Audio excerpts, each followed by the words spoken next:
शिवम, वो कौन सा शहर है जिसकी वजह से ऐसा ही होता है?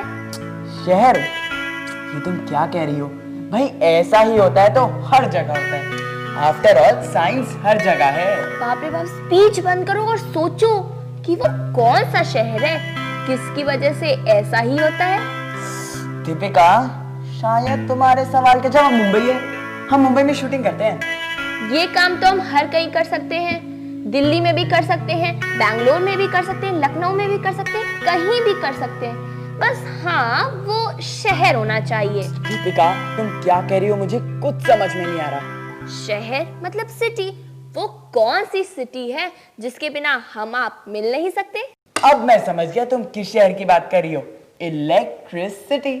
वही तो एक सिटी है जिसके बगैर हम और आप नहीं मिल सकते। मिल गया ना हमारे सवाल का साइंटिफिक प्रूफ। यही होता है जब इलेक्ट्रिसिटी नहीं हो।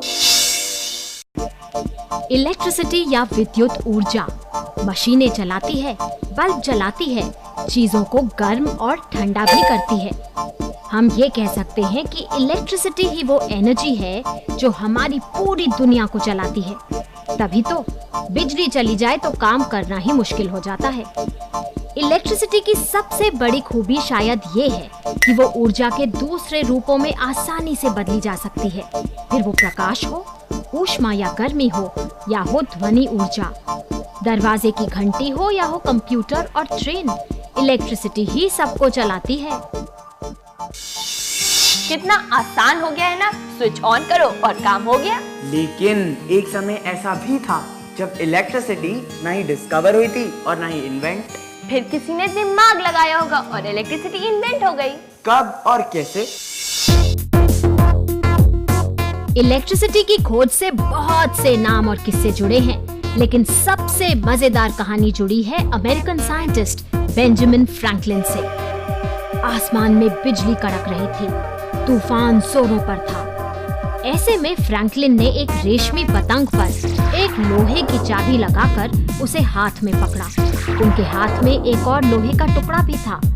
फिर पतंग को आसमान में ऊंचा उड़ाया। जब बिजली कड़की तो इलेक्ट्रिकल करंट चाबी से होता हुआ उनके हाथ तक पहुंचा। बेंजामिन फ्रैंकलिन को झटका लगा, लेकिन उन्होंने साबित कर दिया कि आसमान में चमकती बिजली भी इलेक्ट्रिसिटी ही थी। ये एक बड़ी खोज थी, लेकिन फ्रैंकलिन की जान भी जा सकती थी। डिस्कवरीज और इन्वेंशंस की कहानियां बड़ी मजेदार हैं। तो जानते हैं इलेक्ट्रिसिटी के बारे में कुछ और। चलते हैं सीधा K2 के पास। Hello K2, balloon rocket. Let me guess, आप बल के एक्शन रिएक्शन फोर्स पर काम कर रही हैं, राइट? अरे वाह, तुम लोग तो बड़े साइंस एक्सपर्ट हो गए हो। लगता नहीं है ज्यादा दिन के लिए तुम लोगों को मेरी जरूरत पड़ेगी। For once K2, you're wrong। आपके बिना भला साइंस में क्या मजा? हमें तो आपके साथ साइंस खेलने में बड़ा मजा आता है। और हमेशा की ही तरह हम ले आए हैं एक और सवाल। पूछो। सवाल ये है, जब इलेक्ट्रिसिटी नहीं होती हम कितना लॉस्ट फील करते हैं। ऐसा लगता है मानो सारा काम थम गया हो। पर K2, एक समय तो ऐसा था जब इलेक्ट्रिसिटी थी ही नहीं, तब क्या? लगता है आज का सवाल जुड़ा है इलेक्ट्रिसिटी मतलब बिजली से। शिवम, तुमने अपने बाल नहीं बनाया? बनाए तो हैं K2। वैसे इसके बाल तो ऐसे ही हैं, प्लीज। you know। फिक्र मत करो, मैं हूं ना, अभी ठीक कर देती हूं। Wow K2, new hairstyle. Hair stylist K2। यहाँ गलत हो गई। K2 नहीं, स्टैटिक इलेक्ट्रिसिटी मतलब स्थिर विद्युत। कभी बाल खड़े कर देती है तो कभी हल्का सा झटका मार देती है। स्टैटिक इलेक्ट्रिसिटी या स्थिर विद्युत एक ऐसा इलेक्ट्रिकल चार्ज है जो एक ही जगह रहता है। हमारी टोली तैयार है स्थिर विद्युत से खेलने के लिए। हम जानते हैं कि कुछ चीजों के आपस में रगड़ने से मतलब घर्षण से स्टैटिक इलेक्ट्रिसिटी बनती है। अब तक तो चार्ज बन चुका होगा स्टैटिक इलेक्ट्रिसिटी का चार्ज। साबित भी हो गया। स्टैटिक इलेक्ट्रिसिटी ही तो थर्मोकॉल की इन हल्की बीड्स को आकर्षित कर रही है। एक साइंटिफिक फैक्ट, अगर हवा में नमी होती है, ह्यूमिडिटी, तो स्थिर विद्युत कम बनती है। जितनी ड्राई एयर उतनी अधिक स्टैटिक इलेक्ट्रिसिटी। स्टैटिक इलेक्ट्रिसिटी का ये चार्ज तब बनता है जब रगड़ने या टकराने से एक चीज के इलेक्ट्रॉन्स दूसरी चीज में चले जाते हैं। केटू, हमने स्कूल में इलेक्ट्रिसिटी की थ्योरी पढ़ी, उसे याद भी कर लिया, उस पर एक टेस्ट भी लिख लिया, फिर भी कुछ समझ में नहीं आया। केटू, मेरी भी समझ में नहीं आया कि कैसे एक बॉडी के इलेक्ट्रॉन्स दूसरी बॉडी में जाते हैं। इलेक्ट्रॉन्स तो सब एटॉमिक पार्टिकल्स हैं, फिर एक बॉडी से दूसरी बॉडी में बहुत गड़बड़ है। ये तो गड़बड़ है, और गड़बड़ और साइंस का कोई नाता नहीं। और मिस्टर, साइंस को कभी रटने की जरूरत नहीं पड़नी चाहिए। कुछ इंटरेस्टिंग करते हैं। दीपिका, वो बॉक्स वहां से ले आओ। पता करते हैं ब्रेक के बाद। ये बन गया हमारा एटम का स्ट्रक्चर। ये देखो ध्यान से, ये जो दिख रहे हैं ये हैं 11 पॉजिटिव चार्ज वाले प्रोटॉन्स, और ये ऑरेंज वाले ये हैं 11 नेगेटिव चार्ज वाले इलेक्ट्रॉन्स। मतलब 11 प्रोटॉन्स और 11 इलेक्ट्रॉन्स। हमारे एटम का कोई चार्ज नहीं। और ये चूड़ी हमारा न्यूक्लियस है, और ये व्हाइट बीड्स हमारे न्यूट्रॉन्स। हाँ, लेकिन उनसे अभी हमारा कोई मतलब नहीं। न्यूट्रॉन तो न्यूट्रल होते हैं, इनका कोई चार्ज नहीं। अब देखो, ये प्रोटॉन्स तो अपने न्यूक्लियस में बंद हैं, लेकिन ये इलेक्ट्रॉन्स अपने अपने ऑर्बिट्स में घूमते रहते हैं। अब सोचो, अगर मैं इस बाहरी ऑर्बिट में से एक इलेक्ट्रॉन हटा लूं तो क्या होगा? प्रोटॉन्स का नंबर बढ़ जाएगा और इलेक्ट्रॉन कम हो जाएंगे, राइट? तो इसका असर क्या होगा? फिर तो हमारे एटम को पॉजिटिव चार्ज मिल जाएगा। K2, लेकिन ये इलेक्ट्रॉन्स जाएंगे कहाँ? कौन लेके जाएगा इन्हें, और ये कैसे जाएंगे? ये मुझे दो। ये देखो ध्यान से। एटम का स्ट्रक्चर तो हम देख ही चुके हैं। इलेक्ट्रिसिटी का रिश्ता है इलेक्ट्रॉन्स से। इलेक्ट्रॉन्स जो नेगेटिव चार्ज वाले सब एटॉमिक पार्टिकल्स हैं। कुछ इलेक्ट्रॉन्स तो ऐसे होते हैं जो सिर्फ न्यूक्लियस के चारों तरफ घूमते रहते हैं, लेकिन कुछ इलेक्ट्रॉन्स जो बाहरी शेल्स में होते हैं आसानी से इधर से उधर उछल कूद कर सकते हैं। हमारे बालों के एटम्स कुछ ऐसे ही हैं। गुब्बारा जब बालों से रगड़ता है तो बालों के इलेक्ट्रॉन्स पहुंच जाते हैं गुब्बारे पर। अब बालों पर रह जाता है एक पॉजिटिव चार्ज, क्योंकि प्रोटॉन्स ज्यादा हैं, इलेक्ट्रॉन्स कम। लेकिन गुब्बारे को मिल गया है नेगेटिव चार्ज एक्स्ट्रा इलेक्ट्रॉन्स के कारण। सिंपल साइंस है ना? क्या है? शी ईक्स, गंदा। क्या? अगर हम आपसे कहें कि आपकी शर्ट के मैले कॉलर में और इलेक्ट्रिसिटी में कोई रिश्ता है, तो आप क्या कहेंगे? मजाक कर रहे हैं, यही कहेंगे ना, पर हम मजाक नहीं कर रहे। हम कितनी भी अच्छी तरह नहाते हो, हमारे शर्ट के कॉलर और कफ्स हमेशा दूसरे हिस्सों से ज्यादा गंदे होते हैं। हम यही सोचते हैं कि गर्दन मैली रह गई होगी, लेकिन ऐसा नहीं है। असल में शर्ट का कॉलर हमारी गर्दन से रगड़ता है, इससे गर्दन के इलेक्ट्रॉन्स कॉलर में पहुंच जाते हैं। कॉलर को नेगेटिव चार्ज मिलता है, मतलब स्टैटिक इलेक्ट्रिसिटी। वो हवा से धूल को अपनी तरफ खींच लेती है। ज्यादा धूल मतलब ज्यादा मैल। एक जगह रहने वाली स्टैटिक इलेक्ट्रिसिटी तो समझ में आ गई, लेकिन दौड़ने वाली इलेक्ट्रिसिटी को कैसे भूल सकते हैं? नहीं भूलते, पर इस इलेक्ट्रिसिटी को हम समझेंगे अपनी सूझबूझ और इन बुक्स की मदद से। क्या ख्याल है? बड़ा ही अच्छा ख्याल है। ख्याल तो अच्छा है, लेकिन इलेक्ट्रिसिटी खतरनाक। हम काम करेंगे 9 वोल्ट की एक बैटरी के साथ और बनाएंगे अपने लिए एक सर्किट। बैटरी को जोड़ा है तार से और तार को जोड़ते हैं दोनों तरफ से छिली एक लेड पेंसिल से। सर्किट में लगा है पुरानी टॉर्च का एक छोटा सा बल्ब। सर्किट पूरा तो बल्ब गया जल। ये इसलिए क्योंकि बैटरी से निकलकर इलेक्ट्रिकल करंट या विद्युत धारा तार से होती हुई बल्ब तक पहुंचती है और बल्ब को जला देती है। अब सर्किट में लगा देते हैं एक मेटालिक लूप। अगर सर्किट टूटेगा मतलब हमारा लूप तार को नहीं छुएगा, तो इलेक्ट्रिसिटी को रास्ता नहीं मिलेगा और वो बल्ब तक नहीं पहुंचेगी, बल्ब नहीं जलेगा। समझे? इस साधारण से सर्किट की एक एप्लीकेशन घर में स्विचेस सर्किट को जोड़ने और तोड़ने का काम करते हैं। स्विच ऑन तो सर्किट पूरा, वरना नहीं।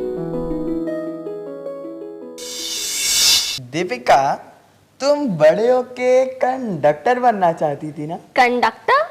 अरे तुम बचपन में यही तो कहा करती थी। बुद्धू, कंडक्टर नहीं डॉक्टर। तुम ही बन जाना कंडक्टर। इसमें बनने की क्या जरूरत है? मैं कंडक्टर हूँ, कंडक्टर था और कंडक्टर ही रहूंगा। क्यों नहीं समझी? तो समझ जाएंगे ब्रेक के बाद। हम बात कर रहे हैं इलेक्ट्रिकल एनर्जी की, एक ऐसी एनर्जी की जिसके बिना आज का युग चल ही नहीं पाता। और इस इलेक्ट्रिकल एनर्जी को चलने के लिए जिस चीज की जरूरत है वो है एक कंडक्टर। एक कंडक्टर जो आप हैं, मैं हूँ और ये भी है, मैं भी हूँ। तो पता लगाते हैं कौन नॉन कंडक्टर है और कौन कंडक्टर। भाई पता तो लगाना ही पड़ेगा। भाई इलेक्ट्रिसिटी के घर तक पहुँचने की बात है। कंडक्टर्स या चालक मतलब वो जो अपने में से बिजली के करंट को आसानी से बहने दे। साइंटिफिक भाषा में इनके एटम्स कुछ ऐसे हैं जिनके इलेक्ट्रॉन्स आसानी से इधर उधर भाग दौड़ कर सकते हैं। ज्यादातर मेटल्स और पानी भी बिजली के बढ़िया चालक हैं। इंसुलेटर्स या विद्युत रोधी इनसे बिल्कुल उल्टे हैं। ये बिजली को बहने से रोकते हैं।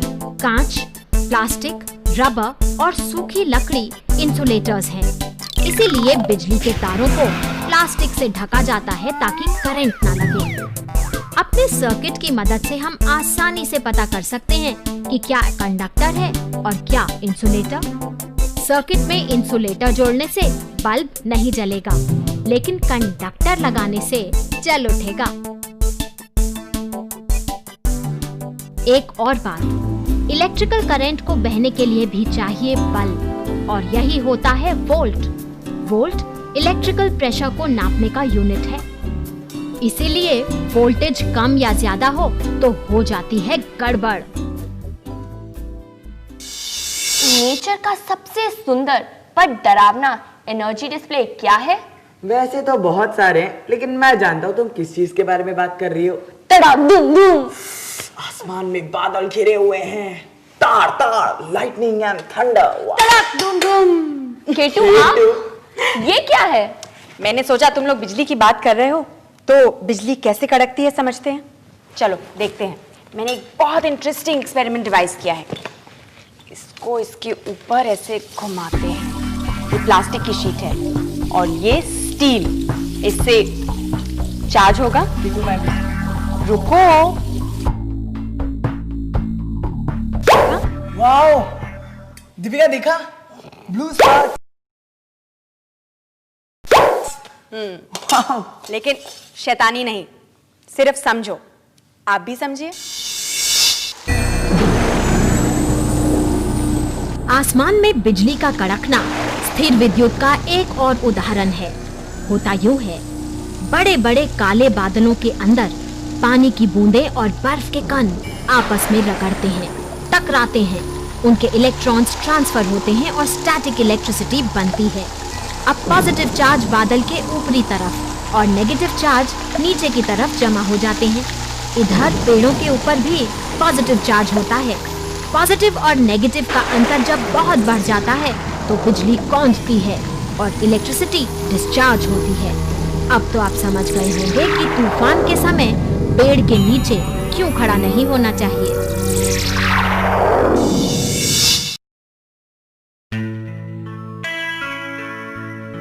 एक बार फिर कड़की बिजली। इस एक्सपेरिमेंट को करने के बाद हम ये कभी नहीं भूल सकते कि बिजली कैसे कड़कती है।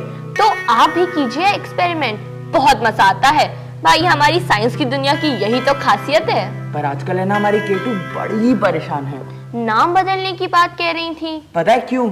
खुद ही पता कर लीजिए। पूछ रहे हैं नाम क्यों बदलना पड़ेगा? अरे केटू मेरा नाम है ना, मतलब क्यों और कैसे। लेकिन मुझसे ज्यादा क्यों और कैसे आप लोग मुझसे पूछते हैं, तो नाम तो बदलना पड़ेगा। लेकिन इसी में तो साइंस का मजा है। आप पूछते रहे हमसे सवाल और हम ढूंढते रहे उनके जवाब। इस हफ्ते का सवाल है बड़ा पुराना पूछ रहे हैं डायनासोर्स के बारे में। डायनासोर्स। पूछते हैं डायनासोर्स किस रंग के थे और वो हम इंसानों पर अटैक करके क्या हमें खा जाते थे?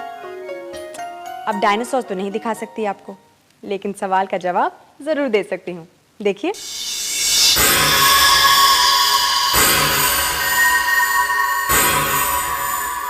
डायनासोर्स हमारी पृथ्वी पर रहने वाले अब तक के सबसे विशाल प्राणी। ये किस रंग के थे ये कहना तो बड़ा मुश्किल है, क्योंकि डायनासोर्स के बारे में हमें जो कुछ भी पता है वो पता है फॉसिल्स या जीवाश्मों से, और जीवाश्म किसी चीज का रंग नहीं बता सकते।